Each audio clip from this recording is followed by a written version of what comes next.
Welcome back to another episode of Saruwatari Extreme. The Acura NSX. Out of my entire collection, this is a car that is nearest and dearest to my heart. This was the first supercar I bought, and I had to save for what seemed like an eternity. And back then, when I was buying cars, I actually had to finance them. So I had to live for this car for, 4 or 5 years and forego all the other luxuries that I wanted. However, in the end, it was all worth it. The NSX, of course, is a pinnacle of all sports cars at the time, the game changer. Most supercars at that time were fairly unreliable. The Ferrari 348, the 911 was still air-cooled. But Mr. Honda, this was his dream. And the greatest thing about this car is this was not confined to a budget of any kind. This is what Mr. Honda wanted to build. The best looking car at the time with Honda reliability, and it forced all the other manufacturers to raise the bar. The car, all aluminum, of course a landmark event. The 3-liter V6 had titanium connecting rods, VTEC, and that of course is passed on through the generation, and all other manufacturers now have their own various generations of it. This car was the inspiration for my second race car. My first car was an RX-7, and my second race car was an NSX.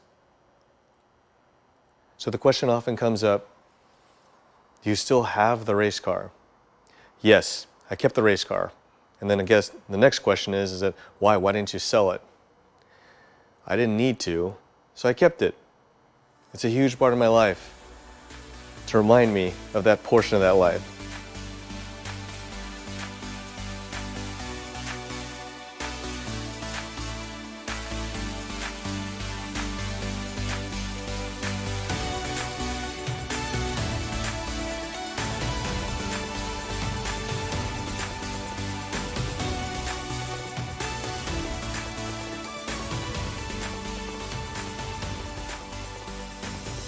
I get the question all the time, should I buy an NSX? So I've kind of put together a strategy and some details that possibly could help you in making the best decision possible. The first thing I would advise is talking to someone who actually owns an NSX and the year you're looking for, almost the exact layout. And I'm not talking about somebody who reads about them or feels that they're very knowledgeable about the car or owned one way back, but someone who actually currently owns one. You're going to get the best information possible from that person of what's gone wrong with the car, the good, the bad. On a car like this, it's old, 1991. Technology is in a whole nother universe on the newer cars. That's good and it's bad. The key to enjoying this car or any other car is being able to appreciate it for the time frame of when it was manufactured. If you expect to get into one of these cars and for them to be as great as a 720S, it's just not going to happen. Things are completely different. The cars are all ruled now by computers, as we talked about. This car really only has traction control. And the traction control isn't very sophisticated on it. It doesn't work like the newer cars. So if you can get back to that era, you can really enjoy these cars. I mean, this car, when it first came out, only had 270 horsepower. A lot of the cars are pushing over 700 now. So you can obviously see the differentiation is huge, not little, huge. So that is the key. You have to ask yourself, can you actually enjoy these type of cars? Now, I can. So for me, the answer is easy. The only way you would know that, again, as I always advise, is go and test drive the car. I would not test drive this car back to back with the newer car, but test drive it and see if you can enjoy it for its attributes that it has. If the answer is yes, that steers you in the right direction. Then beyond that, all the other things that make it unique, you have to kind of appreciate all of those things and what it stood for when it came out, and that makes the whole owner-driver experience much better. Now, as we talked about, Mr. Honda's strategy was, of course, to make it as reliable as all other Hondas. But I will tell you myself, as owning other Hondas as well, Granted, this car is very old, but within my network, we have Hondas as well that are near the same vintage that haven't seen unusual problems that this car has. So my good friend George Kudo, who's Mr. NSX at Honda, oftentimes will ask him, why is this happening? For instance, just, I don't know, bringing it back to the shop, my passenger window will just fall down, driver window will fall down. Now, a lot of NSX owners are very familiar with this, and I had no idea why my windows were falling in, and I had to repair them. Granted, the car was very old when it happened, but the reply from George was that when the car was designed, everything from top to bottom was designed to be as light as possible. And that's why the driving experience is so good in this car. You know, it is under 3,000 pounds. There are very few cars that are out now in the supercar range that are under 3,000 pounds. So that makes it, you know, very unique, and it feels different because it is so light. So that's one thing to consider. Now the next thing is parts availability.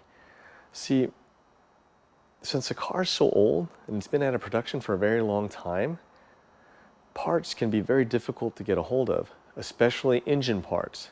Now, my friends at Honda have told me that because of all the excitement and regenerated interest in the NSX with the new NSX, that they actually have a refurbishment program.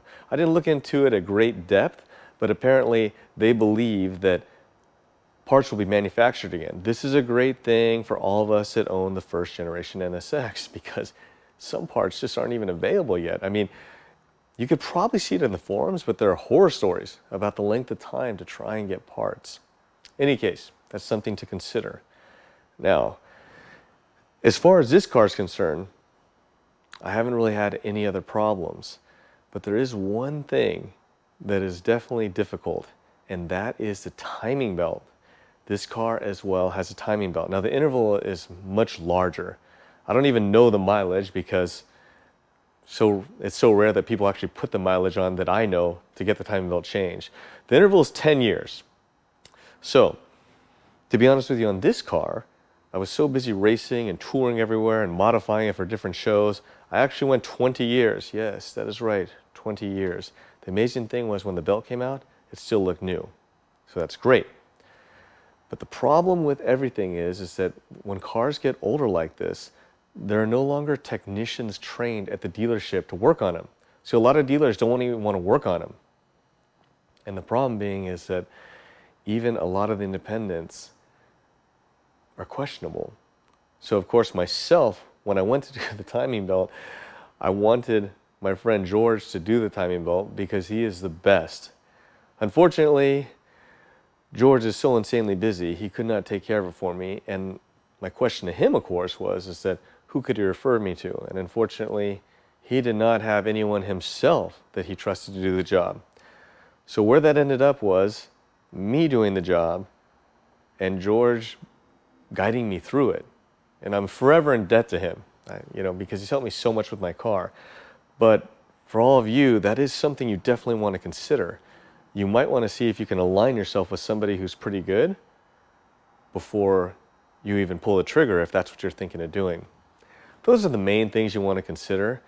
The car is of good value. I mean, even now, I don't know where the market's at because I don't really watch it, but I know they came down and then I'd heard they'd gone up when the second generation NSX came out. But this car will always hold its place in history. Because of what it did, it changed everything, and also naturally aspirated. As you all know, everything is going turbo, hybridization. A lot of enthusiasts like myself that do a lot of their own work don't want to get hybridized cars because they're so complex, we can't work on them. And that, of course, for us, is part of the fun. So in any case, I hope this kind of helps you if you're interested in looking for one. If you have any questions, feel free to ask them in the comments. I will answer them if you're interested in purchasing an NSX. Other than that, thanks for watching, and I'll see you next time.